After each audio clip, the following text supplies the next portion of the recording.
আজকের ভিডিও হচ্ছে line transformer. Line transformer মানে হচ্ছে এলটি। এলটির ফুল ফর্ম হচ্ছে লাইন ট্রান্সফর্মার, ঠিক আছে। এটা হচ্ছে বেসিক্যালি যে হর্ন হয় না, ইউনিট, যে ইউনিট হয়, এর প্রেসার বাড়ানো বা লংয়ে করার জন্য এলটি ইউজ করা হয়। তো এটা আমাদের কাছে এখন আছে। বেসিক্যালি এটা কম্পিটিশনের জন্য আমাদের বানানো, মানে হ্যান্ডমেড, বলতে গেলে হ্যান্ডমেড। এটা কোনো কেনা এলটি নয়। যেমন আউজা ইউনিটি যেমন ফিক্সড হয় না, তো ফিক্সড আমাদের ওরকম নয়। এটা হ্যান্ডমেডের প্রেসার একটু বেশি হবে, নিজেদের মতন করে তৈরি করি, ঠিক আছে। কম্পিটিশনের জন্য বেস্ট হবে। বা যদি কেউ কীর্তন চালান, যদি একটু চোঙার জোর বাড়াতে চান মোটামুটি 1.5-2 কয়েল তারের মধ্যে, তাহলে এই এলটি বেস্ট হবে।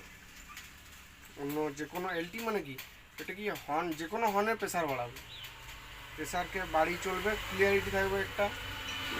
কাটবে বলে বেড়ে যাবে বলে যে ইউনিট কেটে যাবে এমনটা কোনো ব্যাপার না, ইউনিট ঠিকই চলবে। এটা না দেখলে, না জানলে এগুলো ব্যাপারগুলো সবাই বুঝতে পারবে না। এটা না চাইলে ইউজ করে বোঝা যাবে না জিনিসটা কী। কত বড় দেখে এলটিটা, একটা ইয়ের এলটি কেমন হয়, ছোটো হয়, এটা কত বড় এলটিটা, এভাবে দেখলে বুঝতে পারবে। ঠিক আছে, আমাদের তৈরি হয়তো নিয়ে সেগুলো দেখাতে পারছি। দেখো ফুল বাক্স ভরে যাচ্ছে একদম একটা এলটি, কতটা বড় এলটিটা।